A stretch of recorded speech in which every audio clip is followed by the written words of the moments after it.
Thank you very much to each of our speakers. We'll have a short Q&A now, if you may. Can I just check that I'm not completely butchering your name?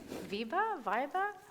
Vibe is really... Vibe. I was going with Vibe. I do enjoy Vibe. Vibe. It could be a vibe. I'm with the vibe. Vibe. Vibe, thank you so much for your presentation. I wanted to ask you, it's going to sound like a flippant question, but it's not intended as such. Why does it matter that Amnesty has labeled this a genocide? You know what I mean? People on the ground know what's going on. There have been innumerable organizations, academics, people with extensive knowledge have been saying this for months. Why does it even matter that Amnesty today has called this out as a genocide? I think many people have said, like you said, it's genocide. We're not in doubt. We see what's happening. When we do it as a legal analysis and a conclusion that's based on the reading of the Genocide Convention, I think it speaks to a different audience.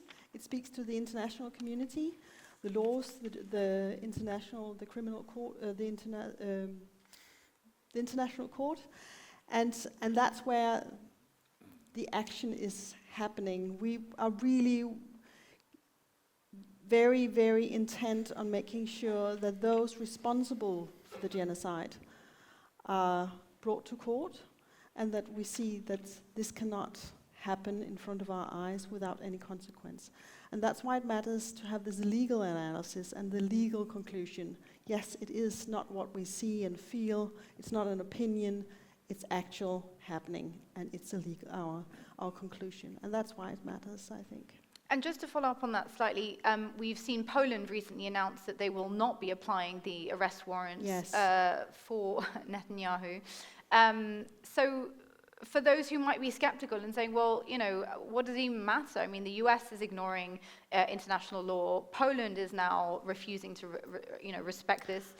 What does it change? Well, I think what we're seeing is also a war aimed at the international humanitarian law. Our basic principles are questioned by countries, by politicians, and that's also, it's very important what's going on the ground in Gaza, the killings, but it's also very important what's going on the higher level of international law and our systems and the basic values that we are fighting for. So that's why it matters that we also address these issues from a legal perspective. Thank you. Lars, you mentioned so many things I wanted to pick up on, but you spoke about the risk of West Bank annexation, and this is something that President Trump is, pretty keen on. It seems to be very much on the books.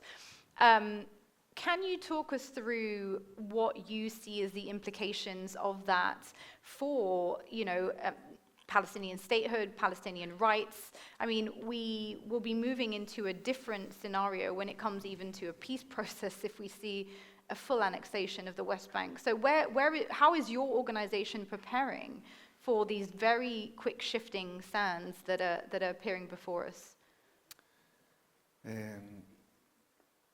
What we see on the West Bank, and what is also been spoken to directly by government members of the Israeli government, is an attempt to not only, as they do now, occupy, but it cleans out Palestinians from the West Bank and make it a pure Israeli territory. We have been, as Oxfam, working in the West Bank and East Jerusalem for years with rights organizations, supporting people and working with the communities, documenting with, for example, Al-Haq, the organization we work with also on the court case. I mean, what is happening on the West Bank, not only by the Israeli authorities, but also by the Palestinian authorities on the West Bank. But I think it's important to, you were the one mentioning Greenland. Trump didn't mention Greenland when he mentioned Panama. Sorry, he didn't mention West Bank when he mentioned Panama and Greenland and Canada, but he could have as well have mentioned that. As Tim hinted to, this is about international rights norms, what constitutes the fundamental norms in international cooperation, respect of borders. And it is clear, and it's documented, that the occupation of the West Bank and Jerusalem and Gaza is illegal. But there's no respect for this. So getting the respect for, this is an occupation that has to end, but link it also to, consider, what's happening in Greenland. It's the same that is happening. This disrespect for international norms where power and, narcissism and billionaires, they command the rights instead of having a rule-based international system. This is also what, your comment triggered this.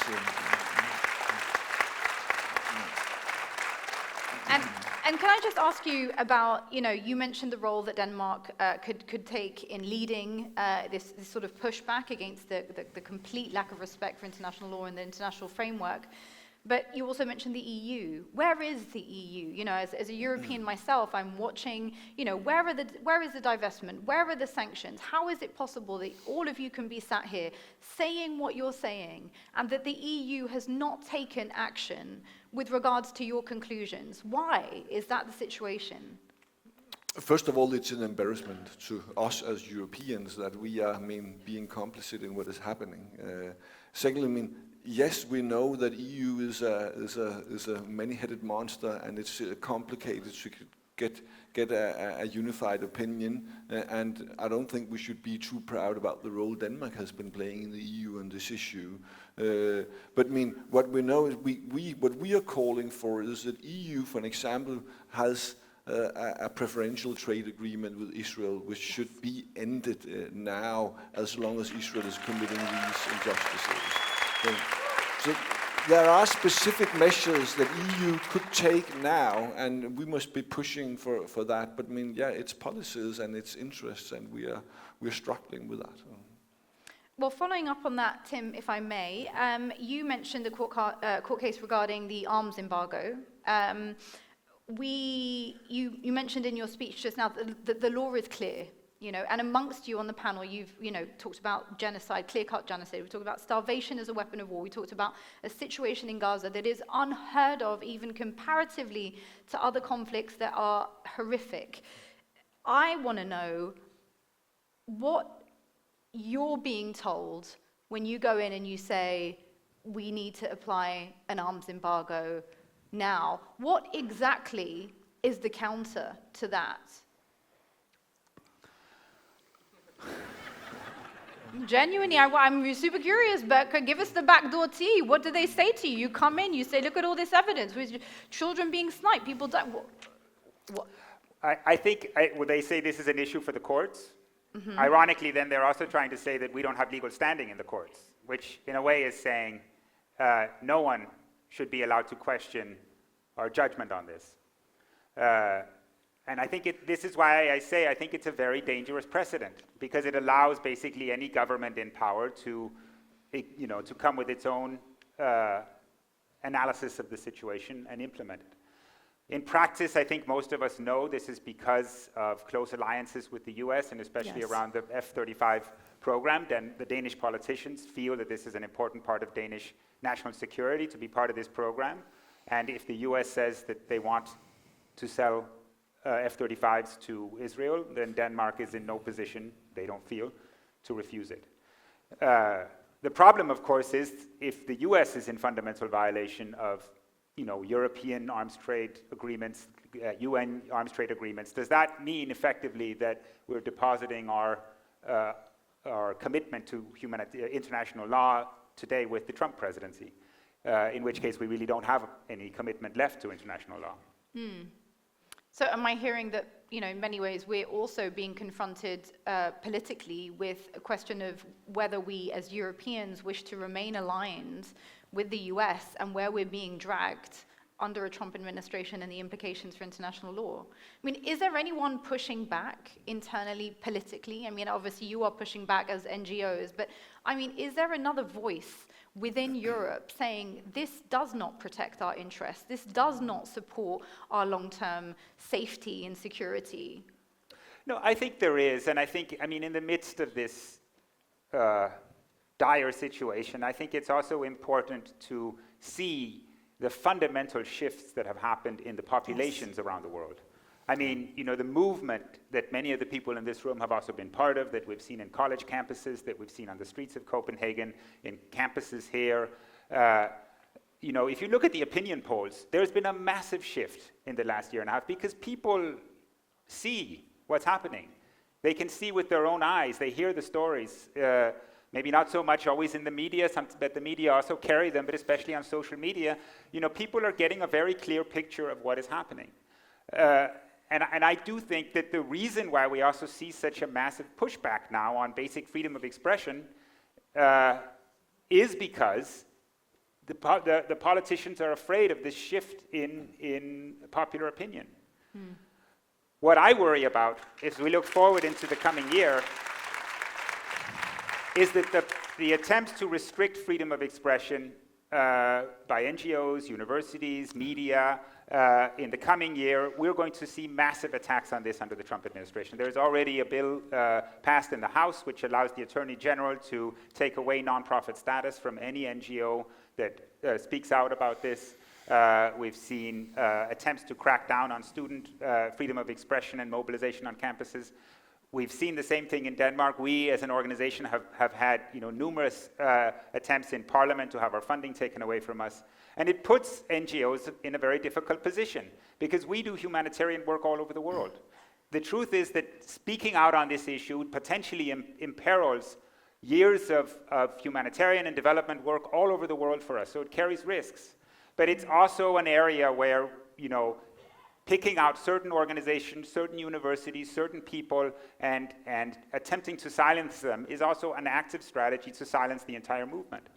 And if I have one hope for the coming year, it is that we, as people who are committed to international humanitarian law, to basic human rights standards, to civil society's freedom of expression and freedom of organization and association, we find out how to push back, because we know what's coming.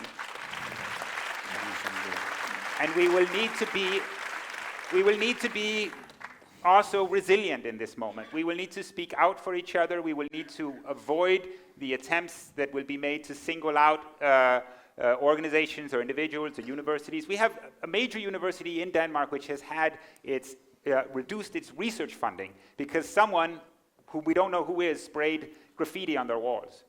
This is the reality of where we are now. The worry among politicians that they cannot control the popular opinion on this issue, and the movements and the shifts that are coming, and the demands that will be placed on them to actually stand up on some of these fundamental rights, is leading us to relinquish fundamental freedoms and rights which we have had in civil society.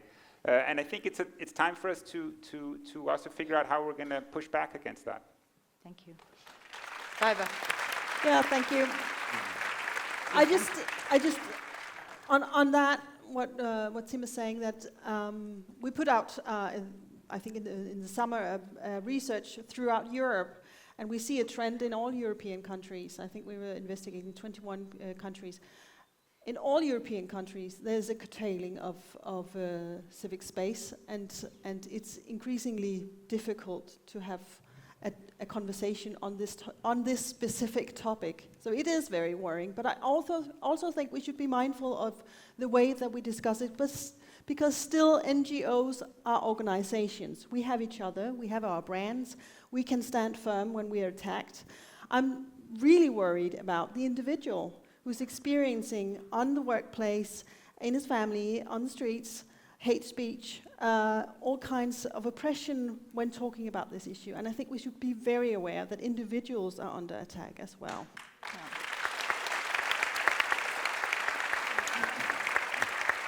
Jonas, I of course have a question for you, but I think you wanted to come back on something there, did you? I just wanted, maybe just add that we're talking now about the attack on the European civil society and movements, but I think it's important to say that civil society in Israel and Palestine are under huge attack also. The right-wing government in Israel has really extremely constrained that space, also on the individual, but also on organizations. I think there is something for the EU to really pick up on in its relations with the Israeli government to make sure that there's put a stop on it. Of course, UNRWA is the the most prominent example, but in our conversations with the civil society partners that we have, whether it's B'Tselem that are working on evidencing some of the things that are taking place in the West Bank, that space and that pressure they are under, even the public pressure also because the Israeli government is putting sort of the wording that's being used is something that we need to push back to also. So it's not only in a European context, but very true also, because if we want to see a solution, then we need to have someone in the context that can speak up for the cause of the Palestinians, but have a conversation also. And here, civil society actors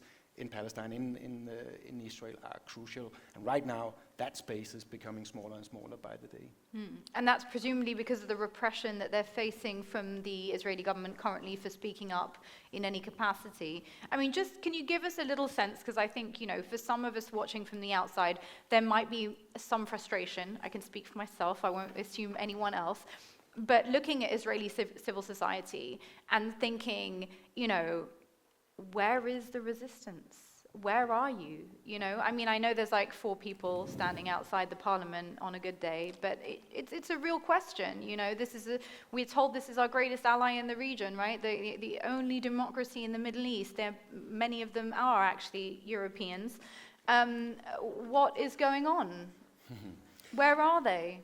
Yeah, it's a good question. I think they're under that pressure that we just talked about before, and I think our relations with those organizations is also that they are struggling really. So I think it's important that we continue to back it, so push back on those constraints that are being pushed on money transfers to them, and because that's also the issue. It's visa things, it's all those things that we're seeing in other authoritarian regimes, and here I'm actually saying that I'm questioning whether Israel actually can be called a democracy, because the tools that they're using is what we see in places like, I mean, this is comparable to countries like Zimbabwe and Myanmar and other places where these are the tools that are being used to constrain the voice of civil society. Yeah, thank you. I wanted to ask you briefly, because I know we need to move to our next discussion points, but about UNRWA.